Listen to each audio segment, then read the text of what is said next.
بسم اللہ الرحمن الرحیم۔ السلام علیکم ورحمۃ اللہ وبرکاتہ۔ سلطان صلاح الدین ایوبی دمشق میں داخل ہوئے تو ان کے ساتھ 700 سوار تھے۔ تمام مورخین نے یہی تعداد لکھی ہے، لیکن تاریخ سلطان صلاح الدین ایوبی کے ان جابازوں سے بے خبر ہے جن میں سے کوئی تاجروں کے روپ میں، کوئی بے ضرر مسلمانوں کے بھیس میں اور کوئی شامی فوج کے معمولی سپاہیوں کے لباس میں ایک دو اور چار کی ٹولیوں کی شکل میں دمشق میں داخل ہوئے تھے۔ یہاں آپ کو دمشق شہر کے بارے میں بتاتے چلیں۔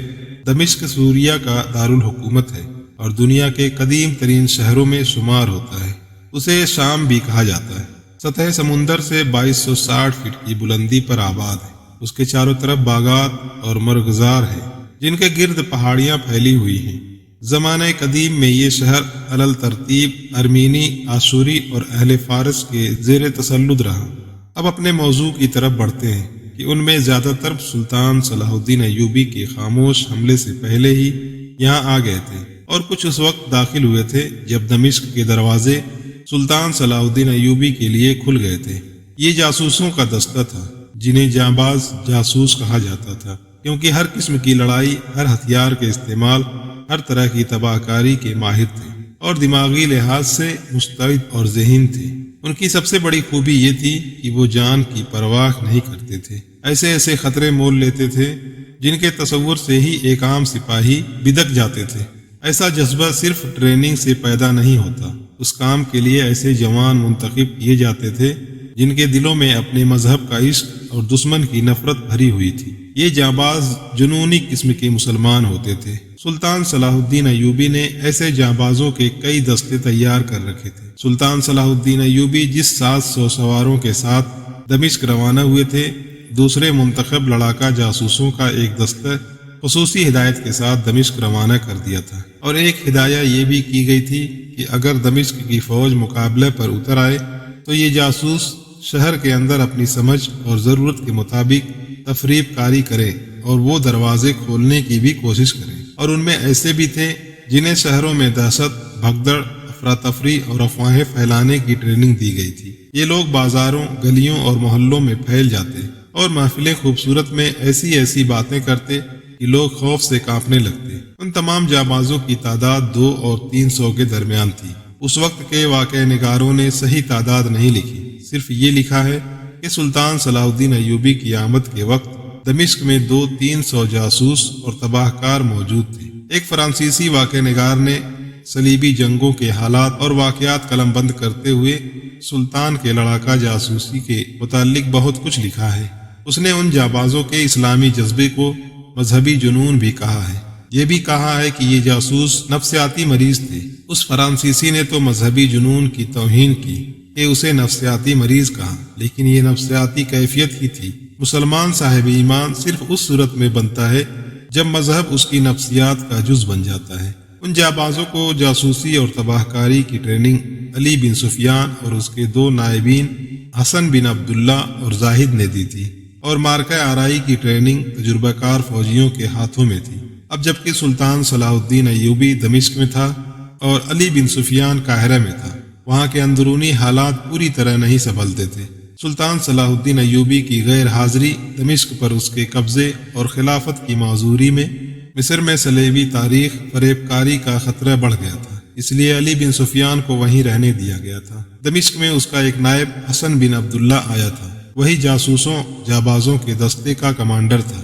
دمشق پر سلطان ایوبی نے قبضہ کر لیا تو وہاں کی بیشتر فوج سالار توفیق جواد کی زیر کمان سلطان صلاح الدین ایوبی کے ساتھ مل گئی تھی۔ باقی فوج اور خلیفہ کے باڈی گارڈ دستے خلیفہ اور اس کے حواری عمرے کے ساتھ دمشق سے بھاگ گئے تھے۔ توقع تھی کہ سلطان صلاح الدین ایوبی انہیں گرفتار کرنے کے لیے فوج ان کے تعاقب میں بھیجیں گے، لیکن انہوں نے ایسی کوئی حرکت نہ کی۔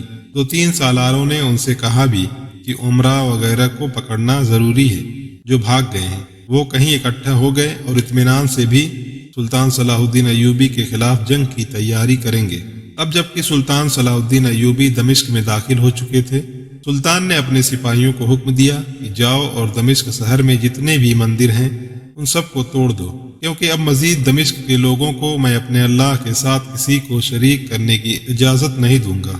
سلطان کے حکم دیتے ہی تمام سپاہی شاہین کی طرح گئے اور تمام مندروں کو ریزہ ریزہ کر دیا، لیکن ان میں سے ایک مندر ایسا تھا جس کو سپاہی توڑنے میں لگے رہے، لیکن اس کی ایک اینٹ بھی نہیں ہل رہی تھی۔ پوری کوشش کرنے کے باوجود سپاہیوں نے سلطان صلاح الدین ایوبی کو آ کر خبر دی کہ سلطان معظم، شہر سے ہٹ کر ایک مندر ہے، لیکن اس مندر کو توڑنے کے لیے ہم نے 10 سپاہیوں کو لگایا، لیکن وہ مندر ٹوٹ نہیں رہا۔ اس کی دیواریں دیکھنے سے اتنی زیادہ مضبوط تو نہیں لگ رہی، لیکن ہماری سمجھ سے باہر ہے کہ اس کو ابھی تک خراش بھی نہیں آ رہی۔ سلطان بڑے حیران ہوئے کہ آخر اس مندر میں ایسی کیا بات ہے کہ وہ ٹوٹ کیوں نہیں رہا۔ یہ بات سلطان کے ذہن میں تجسس ڈال گئی اور سلطان صلاح الدین ایوبی اپنے گھوڑے پر سوار اس مندر کی طرف پہنچ گئے۔ سلطان صلاح الدین نے اس مندر کو دیکھا تو اپنے اللہ سے دعا مانگی اور کہا، اے ہمارے مالک، یہ وہ جگہ ہے جہاں لوگ آپ کی بجائے ان بتوں کو پوجتے ہیں، آپ کی ذات کے ساتھ ان بتوں کو شریک کرتے ہیں، بے شک تو وحدہ لا شریک ہے۔ اے میرے مالک، اس مندر کے پیچھے چھپے راز سے پردہ اٹھا دے۔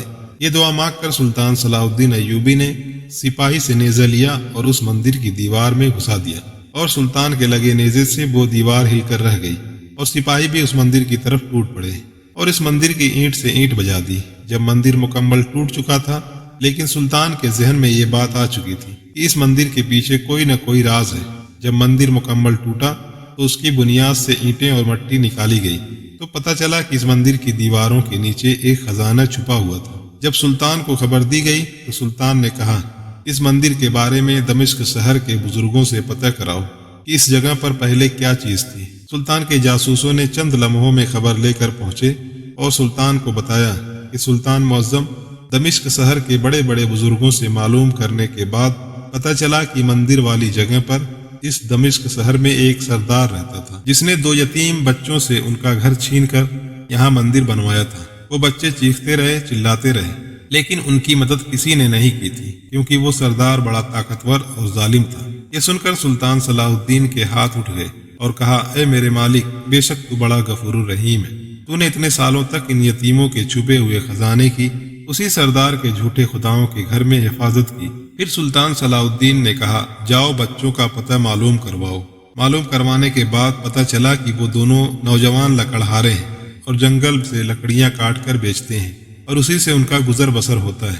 سلطان کے سپاہی ان دونوں کو تلاش کر کے مندر والی جگہ پر لے آئے اور سلطان صلاح الدین ایوبی نے وہ خزانہ نکلوا کر اپنے ہاتھوں سے ان 2 یتیم بچوں کے حوالے کر دیا، اور یہ بات پوری دمشق شہر میں پھیل گئی کہ ایک مندر کے نیچے خزانہ چھپا ہوا تھا، لیکن وہ خزانہ سلطان صلاح الدین نے اپنے پاس رکھنے کی بجائے ان یتیموں کو دے دیا جن کا پہلے وہاں گھر تھا، کیونکہ لوگ جانتے تھے کہ جس شہر پر جو سلطان یا بادشاہ قبضہ کر لیتا ہے، اس شہر کے ہر چیز پر سلطان کا یا بادشاہ کا حق ہوتا ہے۔ لیکن یہ کوئی عام انسان نہیں تھا، بلکہ سلطان صلاح الدین ایوبی تھے۔